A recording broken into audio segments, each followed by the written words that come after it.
My name's Eric Cates, operator of Cates Family Farm. My grandfather first bought our farm in 1967. My dad took things over kind of about 89, and he bought the farm from my grandfather.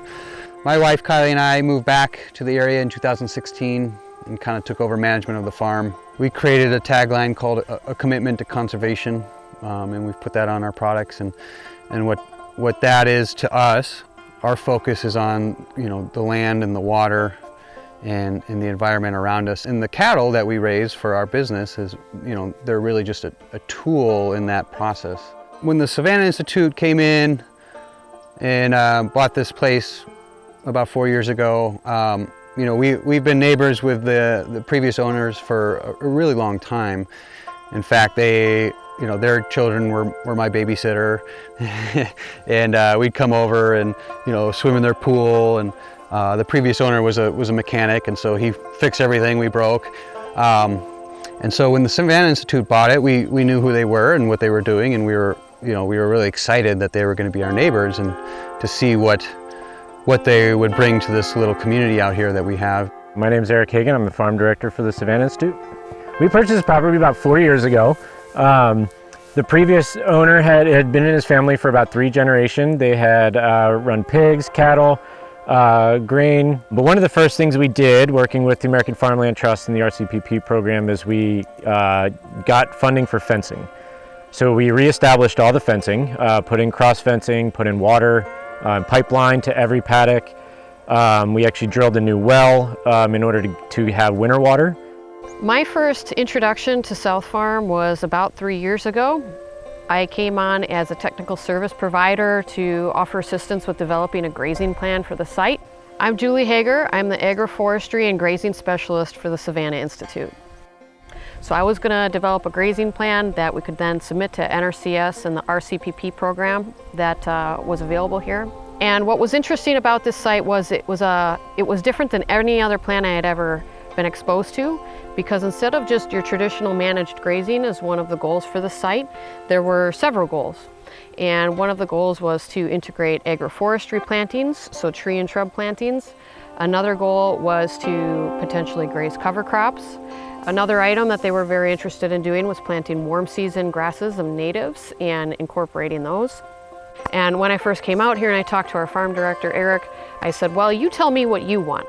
So we started working with folks at AFT to help write the RCPP, specifically looking at some of the best management practices that could be done on farmlands that are protected in the state. I think it was a really great idea that AFT came up with to not just protect and preserve farmland, but actually start going beyond that. How can we think about taking those working lands and taking them to the next level up? Incorporating different tree crops or different just native biodiversity trees, whether for shade for livestock, whether for habitat, whether for water quality, whether for windbreaks, just a million functions in there, and really start to tailor the protection for long-term use. Really start thinking about where are these lands going so that there is better opportunity for future generations. Just to kind of keep coupling practices on the landscape, providing education and resources and funding to get farmers to do it, with the goal that the farmers start liking it enough that they continue to do it on their own. It's one thing to talk about doing a new cropping or agricultural practice, and it's another thing to actually see it and show it. And especially these that aren't super common on our landscape and we have no examples, to try to explain to somebody that they should consider doing it without having an idea of how it actually looks in real life. It's a tall order. And so that really is the primary purpose is we're going to show how it can be done. We're also going to be showing with these demonstration farms things that don't work out well.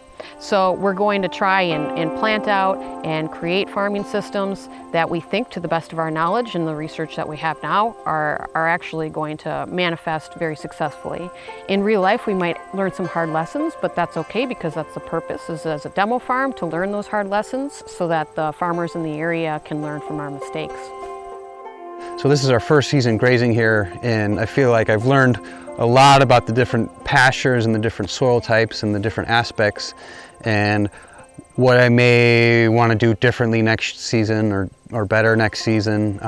It takes time, and that's kind of the biggest thing with transitioning to grazing, really.